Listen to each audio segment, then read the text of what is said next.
Kementerian Perhubungan memperkirakan jumlah pemudik pada periode Hari Raya Idul Fitri tahun 2024 ini mencapai 193,6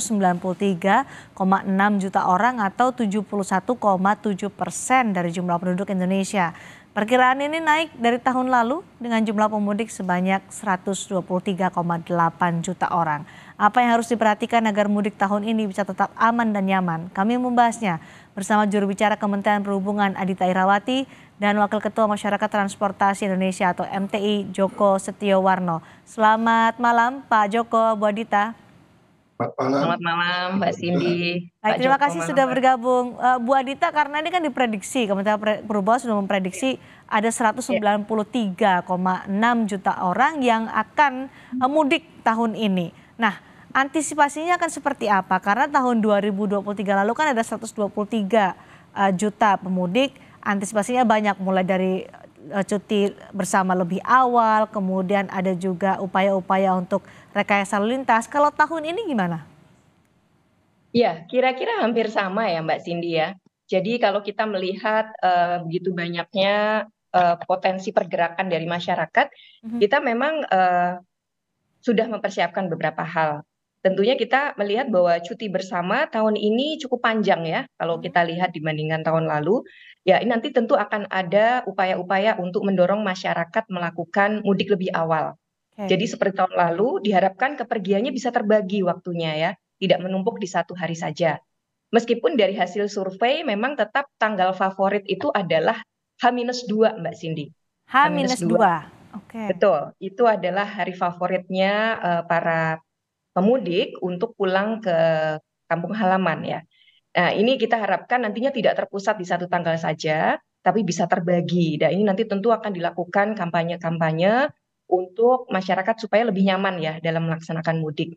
Selain itu juga kita tentu melihat bahwa sekarang animo terbesar dari hasil survei itu menggunakan kereta api, Mbak. Ini satu hal yang sebenarnya di tahun-tahun sebelumnya tidak pernah terjadi. Biasanya pilihan pertama itu kendaraan pribadi roda 4, disusul motor. Nah, kali ini ternyata masyarakat kita melihat secara positif ya, Mhm. memilih menggunakan transportasi umum.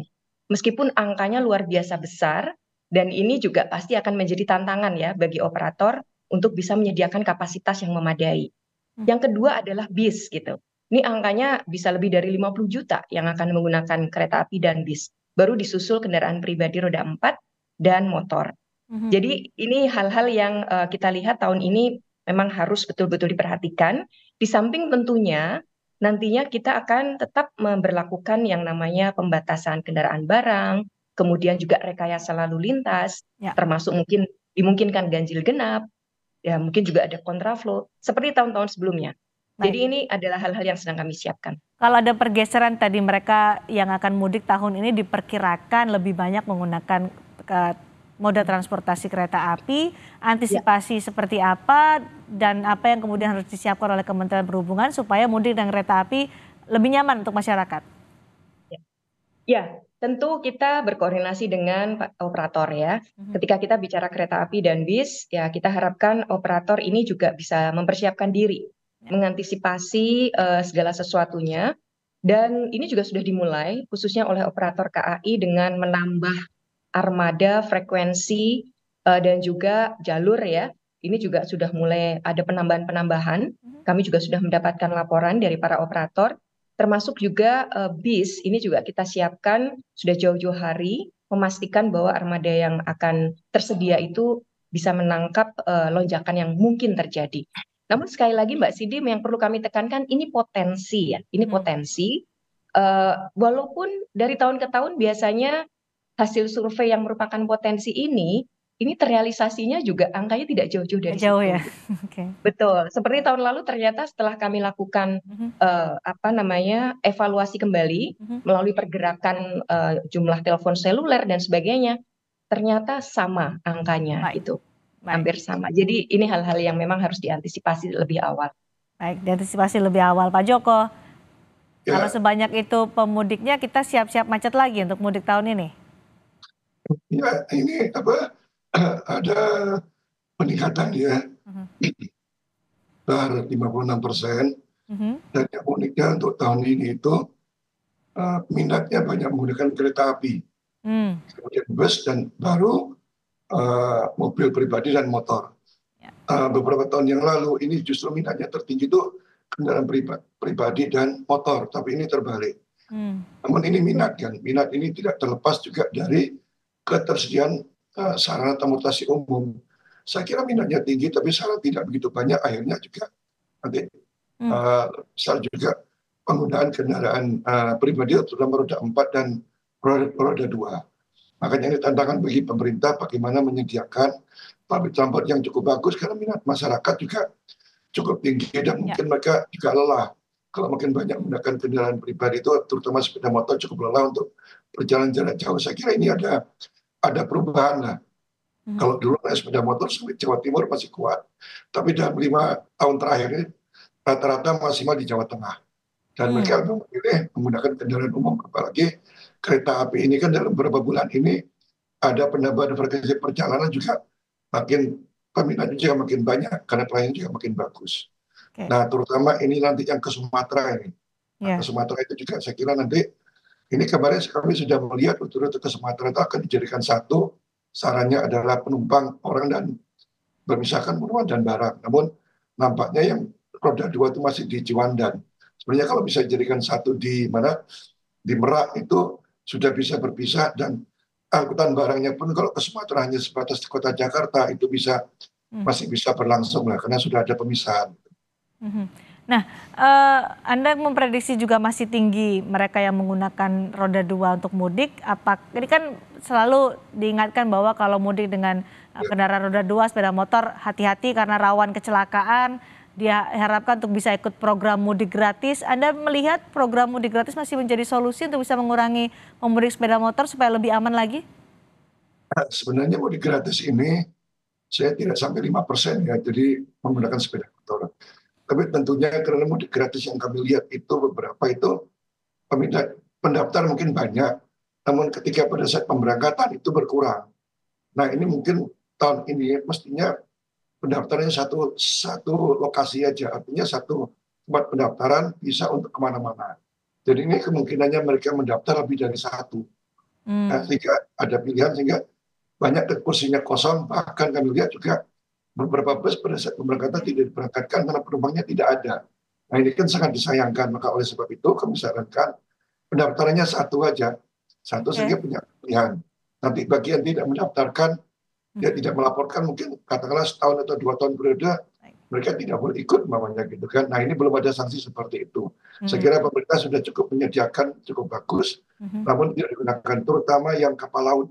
Nah, kapal laut itu kapasitasnya besar, cuman peminatnya masih kecil, makanya perlu sosialisasi mulai sekarang. Ini loh peminat kapal laut, bahkan diberikan makannya gratis dan tambahan lain-lainnya cukup banyak, tapi tidak seperti yang diinginkan oleh pemerintah menggunakan kapal laut gitu ya.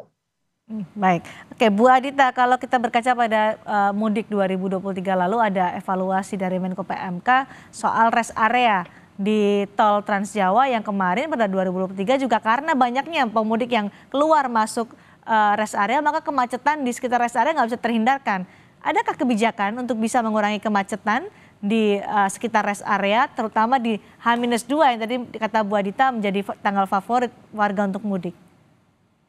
Iya, tentu upaya kita lakukan, Mbak. Bahkan sejak beberapa minggu yang lalu, Kemenhub, khususnya Pak Menhub ya, turun langsung untuk melihat kesiapan dari rest area, khususnya di jalur-jalur tol yang itu menjadi favorit seperti di Trans Jawa ya, kemudian juga tol yang ada di Semarang khususnya yang menuju ke Solo. Kalau kita lihat sebenarnya berbagai upaya untuk bisa mengurangi kepadatan masuk ke rest area itu sudah dilakukan ya. Yang pertama sudah jelas bahwa selalu ada pemberitahuan dari operator jalan tol mengenai situasi kepadatan. Dari sejak jarak jauh itu sudah ada signage-signage yang mengatakan bahwa situasi di rest area yang ada di depan ini kira-kira kepadatannya seperti apa. Ini maksudnya adalah untuk diantisipasi oleh pemudik agar tidak memaksakan diri untuk masuk ke rest area tersebut.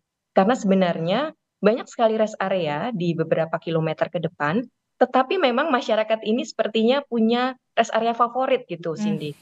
Nah, ini yang kita harus terus dorong masyarakat untuk daripada nanti terjebak kepadatan ya, dan mereka sendiri tidak nyaman, sebaiknya beristirahatlah di tempat-tempat yang itu memang memungkinkan ya. Caranya Dan seperti juga apa untuk bisa memberikan ya, kesadaran atau saran seperti itu kepada pemudik? ya, kami selalu melakukan kampanye mengenai bagaimana memilih rest area itu bekerja sama dengan operator tol tentunya untuk supaya tadi sekali lagi tidak pilih-pilih gitu ya, tidak pilih-pilih dan juga tentunya di setiap rest area yang sudah siap itu kami tambahkan fasilitas-fasilitasnya. Jadi ada beberapa rest area yang kemarin sudah ditinjau untuk ditambah kantong-kantong parkir. Jadi ada rest area darurat juga nanti mungkin akan kita siapkan. Artinya ini rest area temporary yang sebenarnya cukup untuk parkir, untuk ada toilet ya, dan syukur-syukur nanti ada pengisian bahan bakar yang itu sifatnya juga temporer. Jadi karena kebutuhan pemudik itu utamanya biasanya adalah ke kamar kecil, beribadah, dan juga untuk mengisi bahan bakar. Itu yang paling utama. Mhm, Makanan sebenarnya bisa take away ya. mhm. Nah, ini sebenarnya masalah perilaku dari pemudik juga yang kita harapkan juga makin bisa mengantisipasi situasi tersebut. Nah, ini waktunya masih ada. Kita tentu bersama operator berupaya melakukan sosialisasi dan edukasi gitu, secara intensif supaya masyarakat juga Baik. makin sadar dan bisa mengantisipasi situasinya. Baik, karena ada 193,6 juta pergerakan orang selama mudik Lebaran 2024, antisipasi harus dilakukan supaya bisa memberikan pengalaman mudik yang lebih baik, lebih nyaman lagi untuk masyarakat Indonesia. Terima kasih Bu Adita, terima kasih juga Pak Joko sudah bergabung di Sapa Indonesia malam hari ini.